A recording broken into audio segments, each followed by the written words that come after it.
Whether you want more innovation more easily, you're feeling burnt out or overwhelmed, or you simply know that something isn't quite the way you know it can be, you are not alone. I hear the same from leaders every day.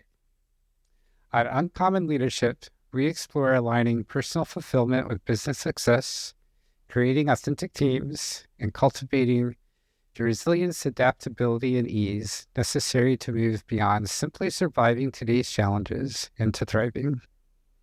I'm Michael Hunter with Uncommon Teams, and today we'll uncover fresh insights into what it means to lead today. Joining me is Natasha Sell.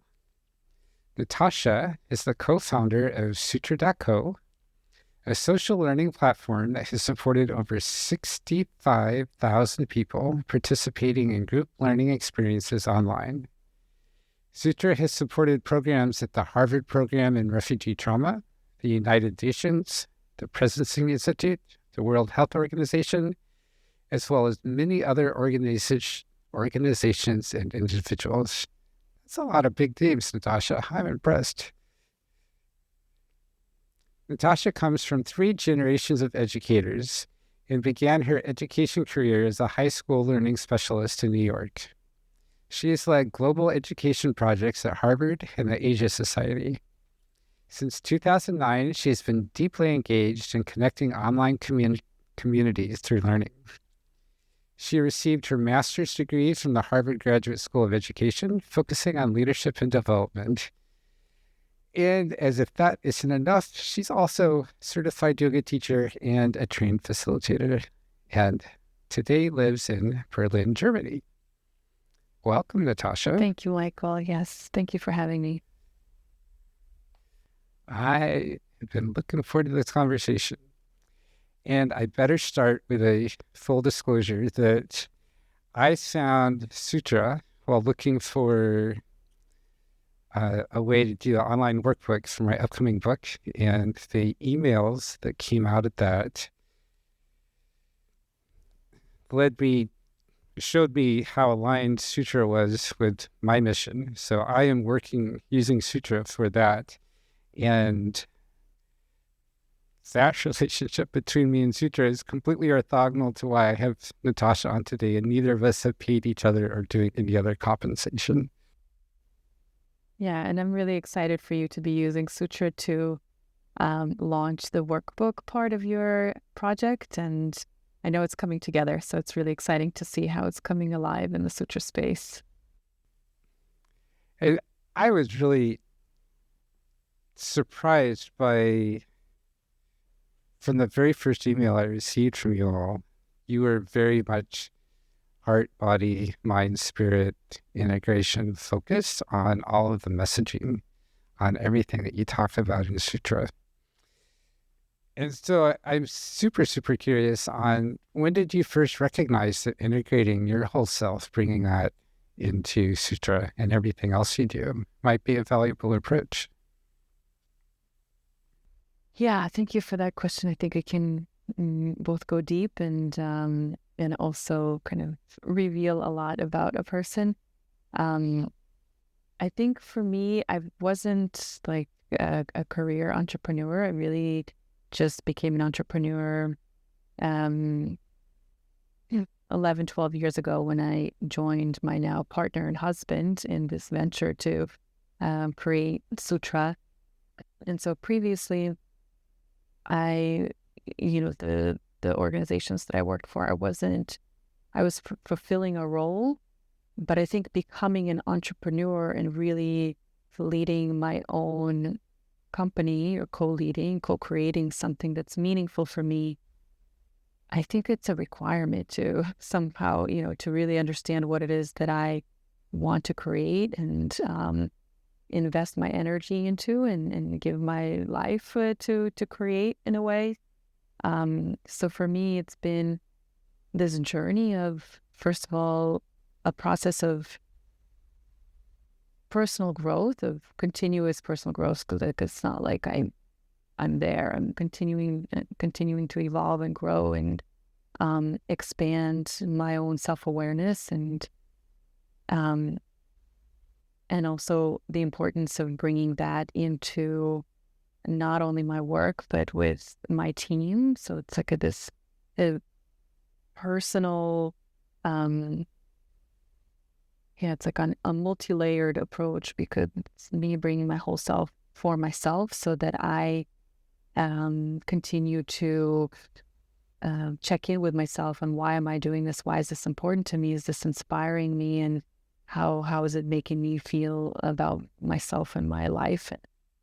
But then also with my team, the importance of bringing my whole self to be working with a small team in um, modeling of, the importance of bringing our whole selves and allowing that in our team culture, so that everybody feels like you really try to create a family, a Sutra family here, with everyone who works with Sutra. And then um, beyond that, also bringing my whole self to work with our clients, because as you know, and as you've discovered us, we lead a lot of online workshops, and I facilitate a lot of online workshops to share more with our clients about how to create transformational experiences online. How do we use online tools to really design for more heart-centered approaches, kind of creating those kind of spaces online. So all of that, I think, especially when working with our clients who are just coming into our space new without knowing who we are and what we stand for, it's a way of modeling with my energy of the kind of company and the kind of values that we are, creating and sharing with others. So I think all of those pieces are kind of in combination, supporting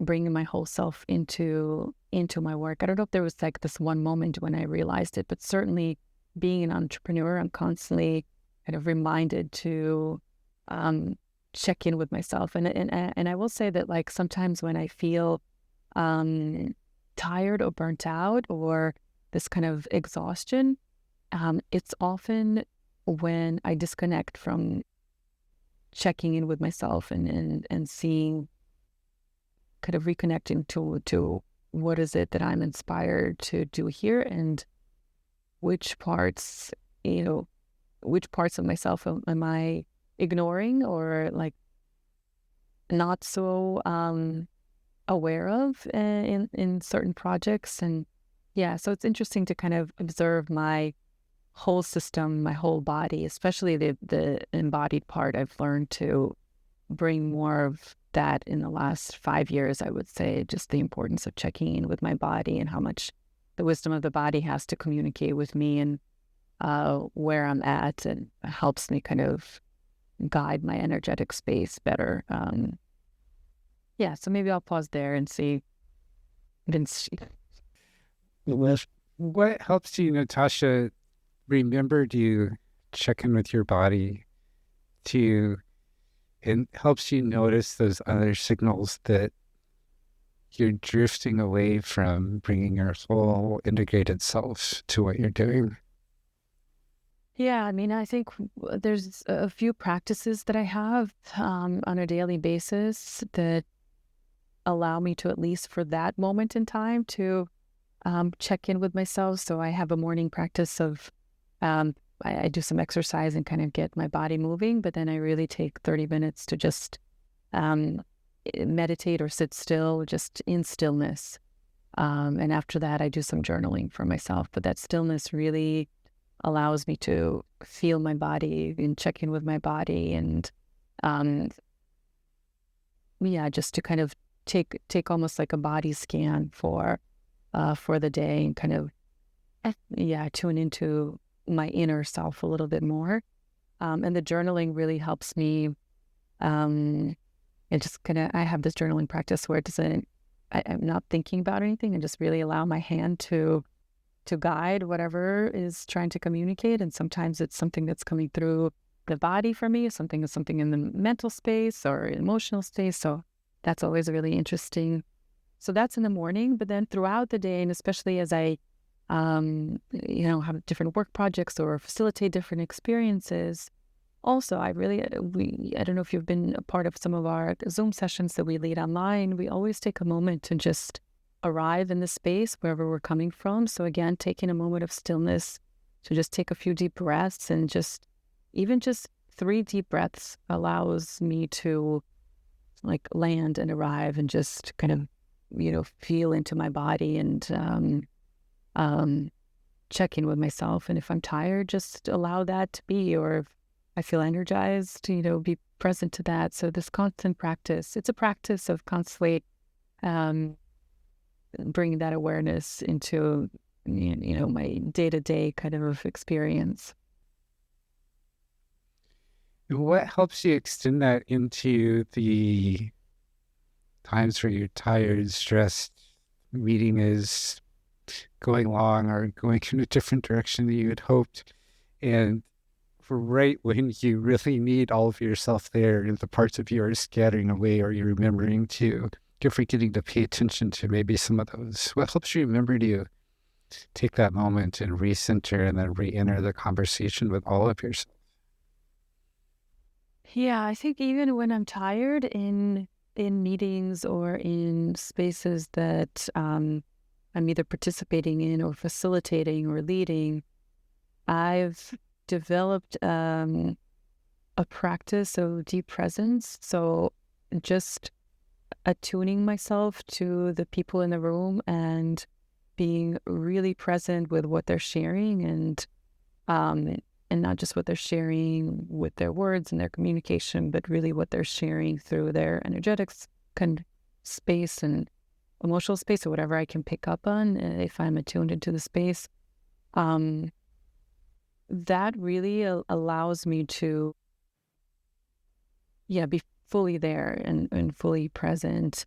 Um, and if for some reason I do kind of, get distracted or something, I think it's easy for me to just, with the presence, tune back in and not necessarily doing any kind of intentional practice of breathing or anything like that, just being really present and really curious and wanting to hear what the person is saying. It helps me to stay focused and present in the room. I know some of our audience is saying, this is great for Natasha. She's been doing this for a long time. I've never done any of this. I don't have a hope. For people who feel like they're in that space where they don't have a hope, how do you suggest what's a good way for them to get started? Yeah, first of all, I haven't been doing this for a long time, and absolutely, like, there's no such thing as not having a hope, right? So I think it's just um, starting with yourself. And so whatever it might be, just some kind of personal practice.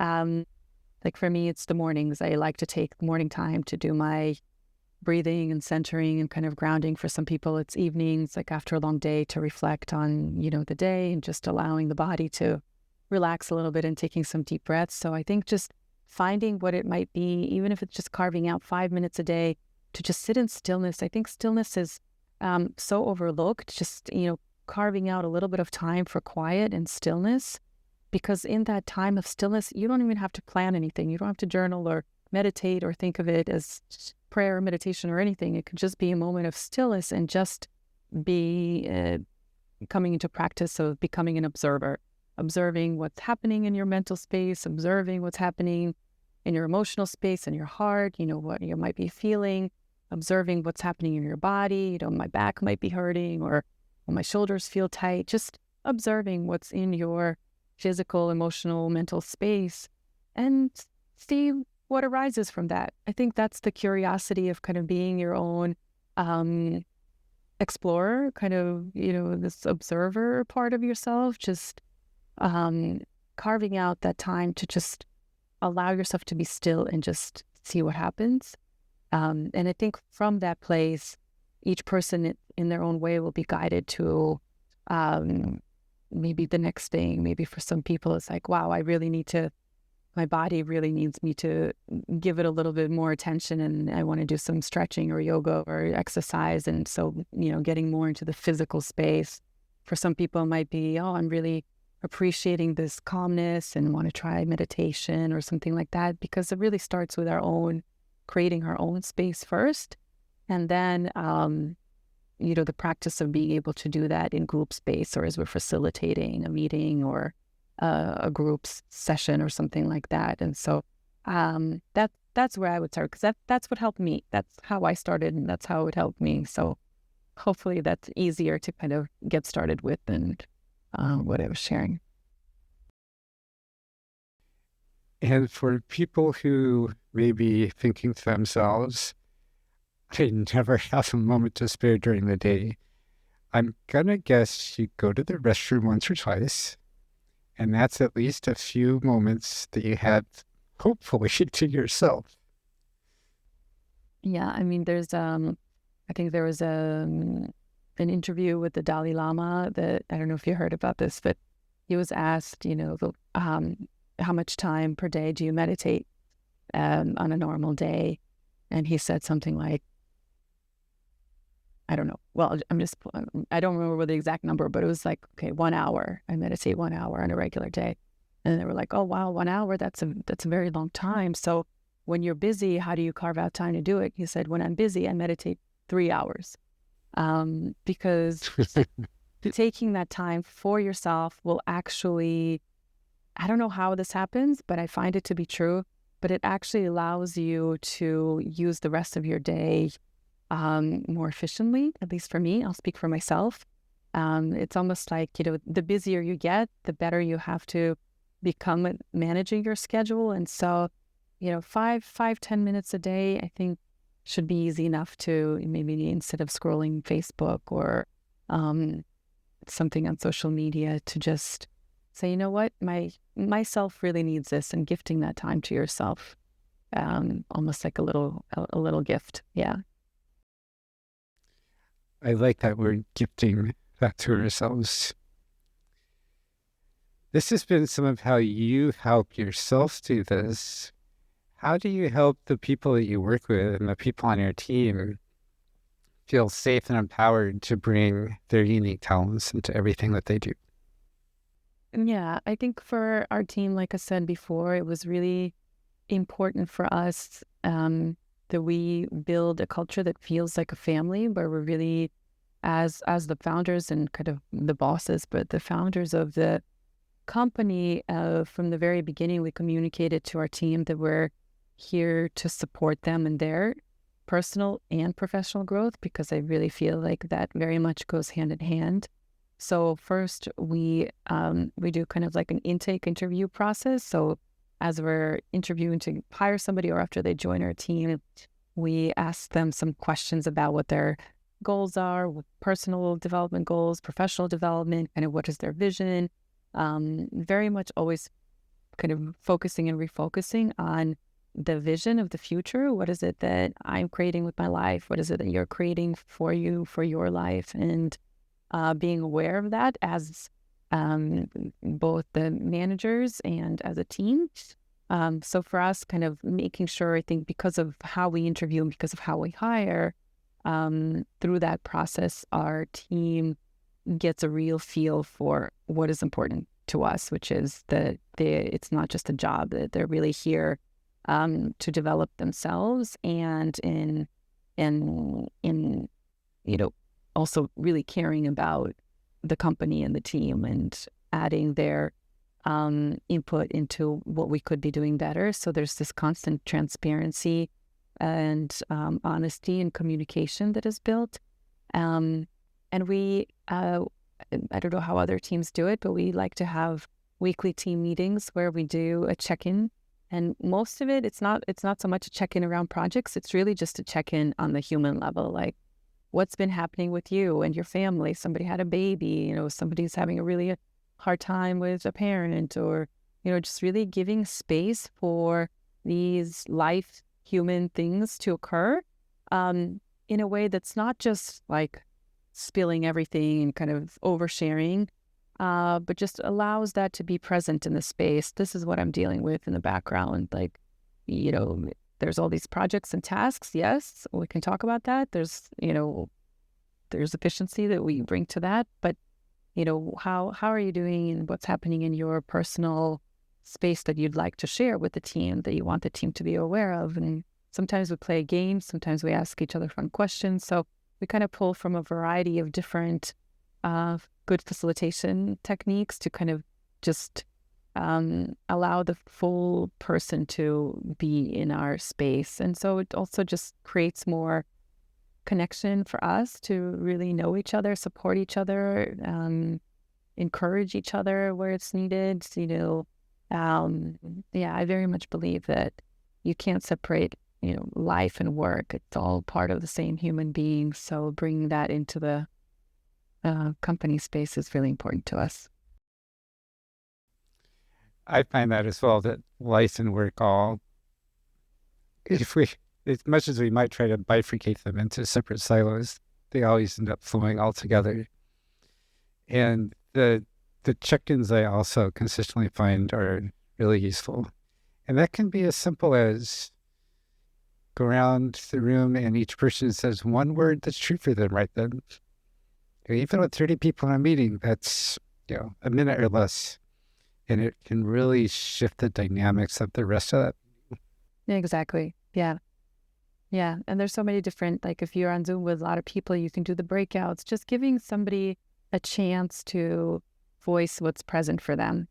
And you're right. It could be just like a 3-minute thing and it's really quick, but it just makes them feel like they're co-creating the space with you energetically. So yeah, it's really important.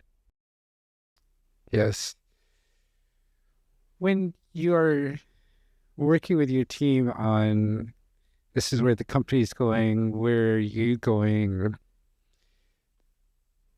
your vision, the company's vision, the team people's visions sometimes can seem to not align at all.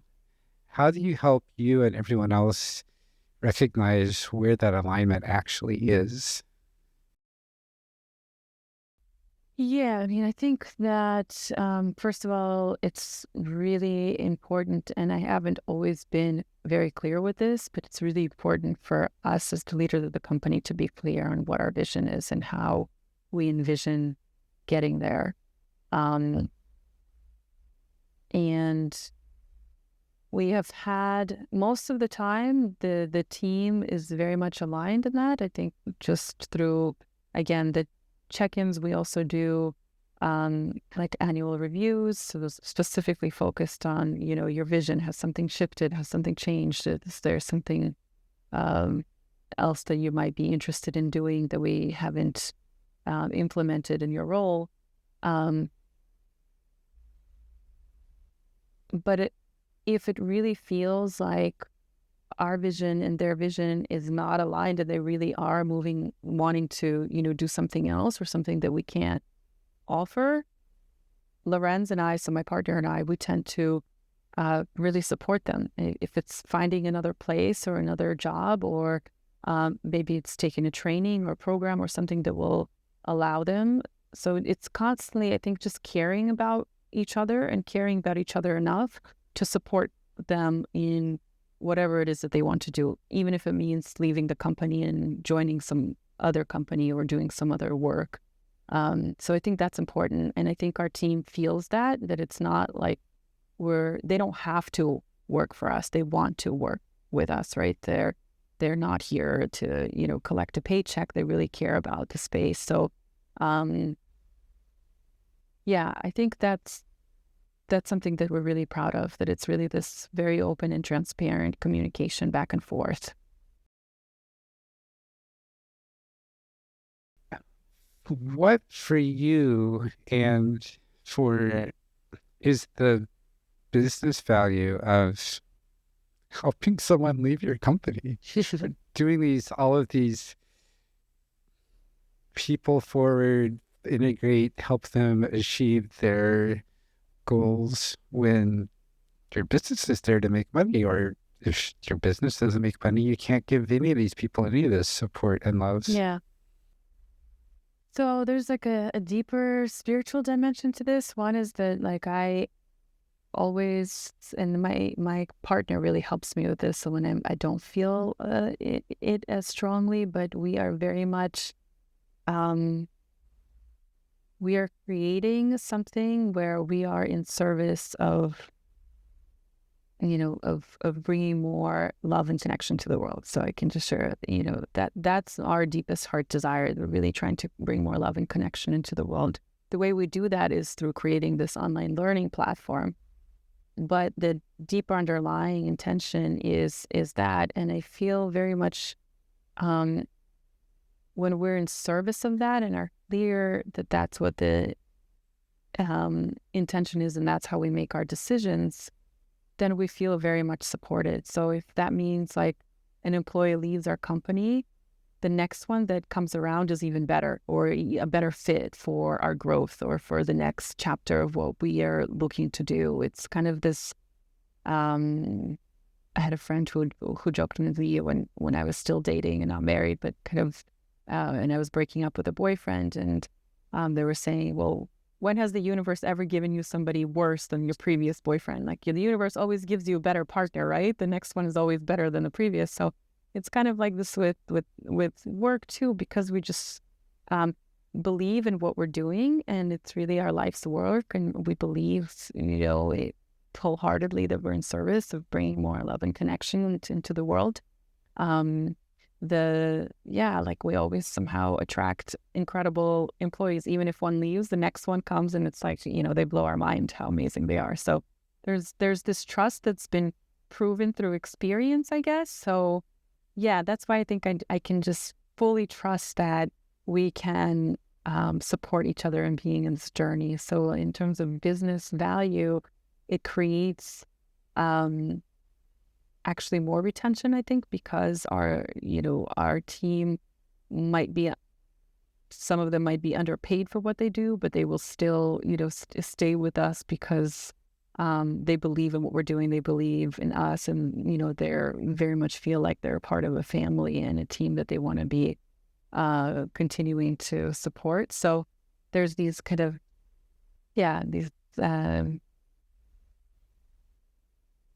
these different, I guess, what's the right word? Like, something good, something balance, this equal balance of what we're able to offer our team. And sometimes because we're a fully self-funded small company, sometimes on the salary department, it hasn't been as enriching for them. So we really try to make sure that all the other areas are fully supported, and they feel really good working with us. Yeah.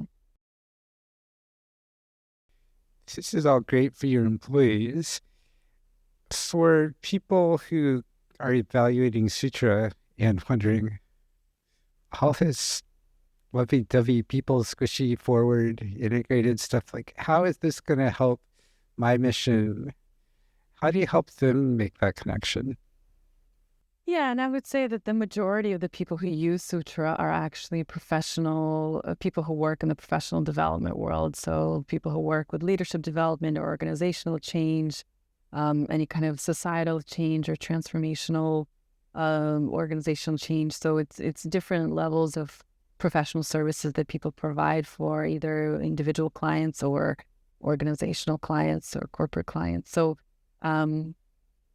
the way that we've designed our platform was to really focus on how to create more meaningful connection between the participants, between the members who are participating in an experience. So whether it's a community or a course or a workbook or, a digital book or something that you're creating, how do we create it so it's not just the content that's being delivered, but that the focus is on who are the people that are engaging in this program, and how do we create more meaningful connection and interactions and engagements between them and what they're sharing. And so the value for our clients is that they get to create courses or experiences that have more impact in their clients or participants' lives, because there's more engagement with the content. It's not just kind of a download of,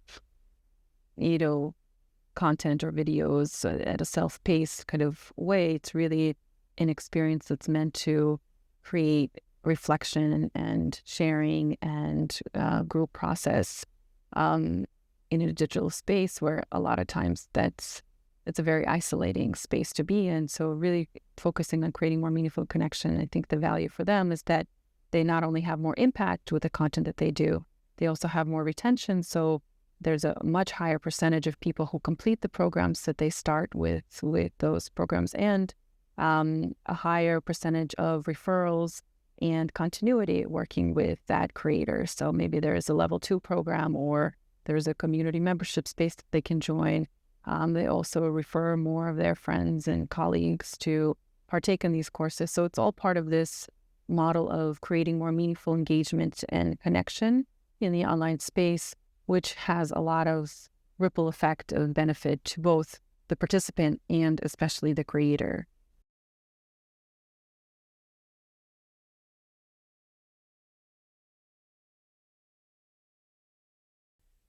As you're going through all of this with yourself, with your team, with your clients and customers, I imagine you're all right there with the rest of us, that there's a lot of change, uncertainty, overwhelm that goes with building a business, being part of a small self-funded business, building out a course on even an amazing platform like Sutra. How do you help yourself and your people and your customers find their way through all of that? Yeah, Michael, I think it really, for me, kind of what I shared earlier starts with um, both us and them understanding their vision, like having clarity of vision. What is it that they're creating? Um, Even if they don't know how to get there yet, but at least having the vision of what is it that I want to create in the world, or what is it I'm creating with my work, or for my clients. So that is number one. And we do, we often say, a platform, like we created a platform, but a platform doesn't magically solve all these, you know, questions for you and answer all these questions for you. So um, we also offer a lot of workshops, and some of them are vision, like in the beginning of the year, or towards the end of the last year and beginning of this year, we did several vision setting workshops, just helping our clients really understand what is it that they're wanting to create in the world, and then kind of working backwards from that and helping them understand how they can work with Sutra if they're wanting to try out Sutra. So just this, I think, modeling what's possible is one way,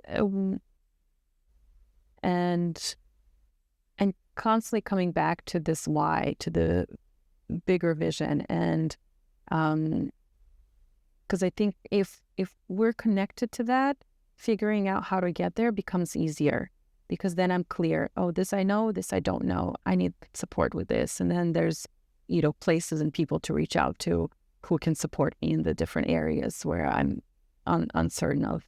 But if I'm not clear in my vision, if I'm uncertain around what I'm creating and for whom and what's next, that's a little bit more of a challenging place to be. And I think that's maybe an opportunity to take some time to, whether on your own or with some guidance with a coach or somebody who can guide that process, to gain that clarity of vision, to kind of get you to a place where you can, in your heart, really know, like, yes, this feels good to me, and now I want to figure out how to get there.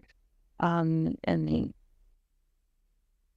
yeah, I think that, from my experience, has been the thing that has helped the most, just kind of being very, very clear on the vision and what I'm here to create and who I'm here to serve, and helping our clients, figure out the same, so it's easier then to help them build whatever they're creating on Sutra.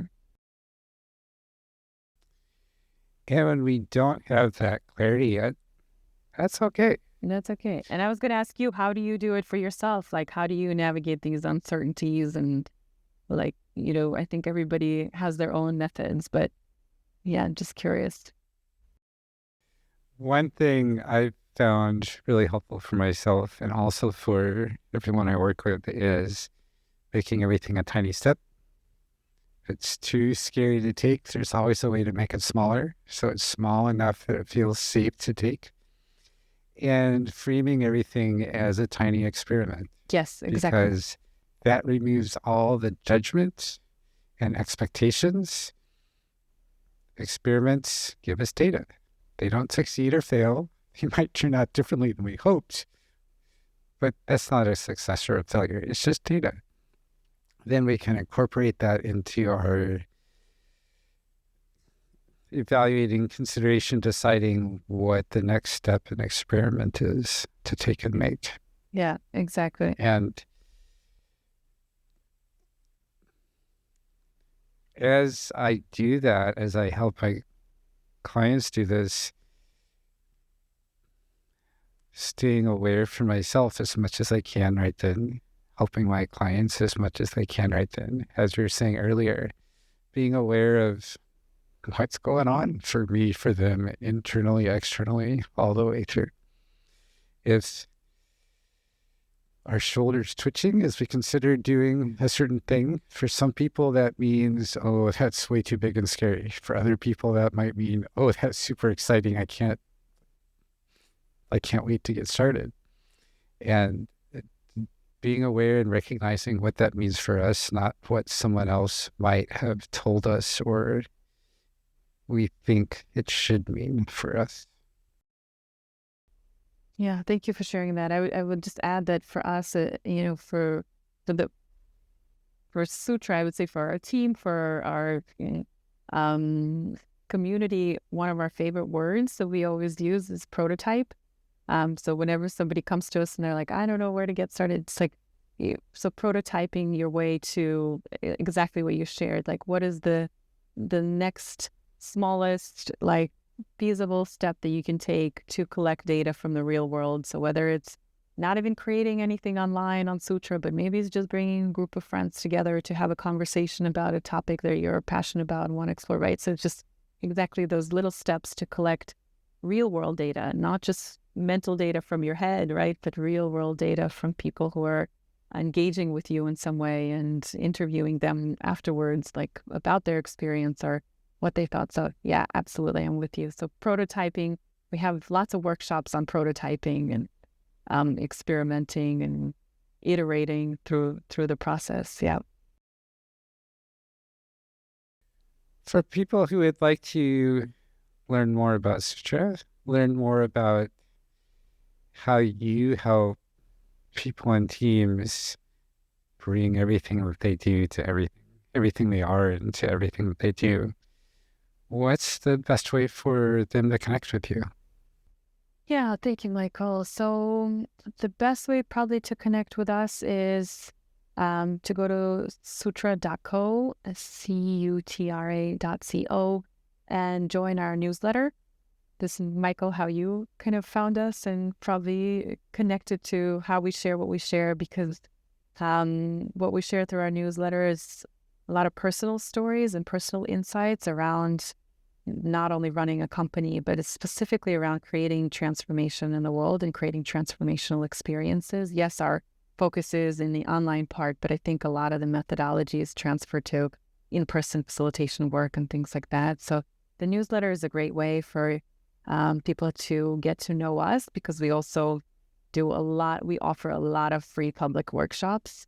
Again, because we really want people to be informed and what is possible to create, because once you have a direct experience of what is possible in an online space, then it's also much easier to envision what you can create or what you'd like to create. So yeah, I would go to sutra.co and sign up for our newsletter.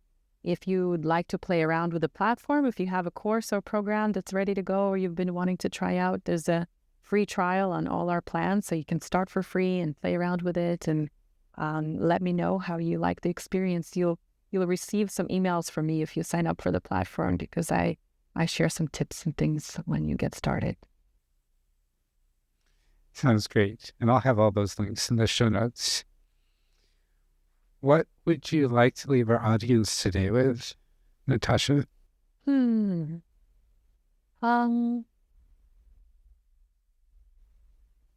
I I think a big part of my journey, what has really helped me, um, well, there are two things. One, of course, for me in my entrepreneurial journey, being in this leadership position has really helped. And you might find this very funny, but being in a partnership role with my husband. So my husband and I were co-founders of this company, and we're obviously life and work partners. Um, and there's this been incredible balance of us supporting each other in our personal and professional growth.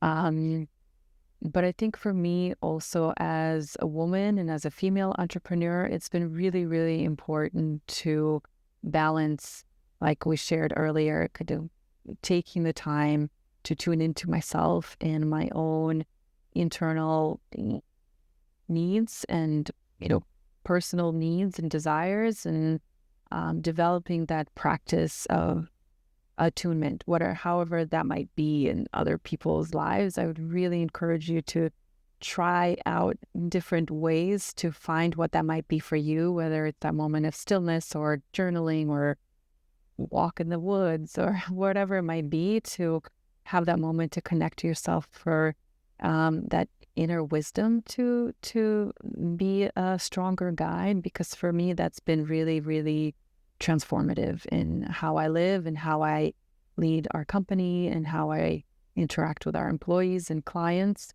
And that's all because I really make that space and create that space uh, to connect to this deeper part of myself, and having that be a strong compass for how I live.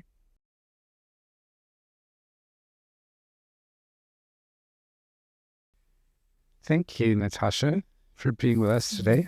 Thank you, Michael. Yeah, thank you for having me. I'm really, really looking forward to what you're going to create and the kinds of experiences that your participants will have on Sutra through your workbook and this process. And looking forward to your launch on Sutra as well.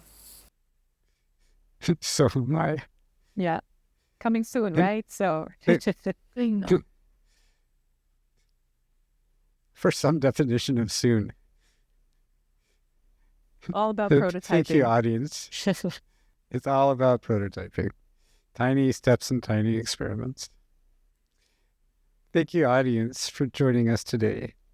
Natasha and I would love to know what helps you tune in to your inner wisdom. Thanks, and have a great day. Thank you so much.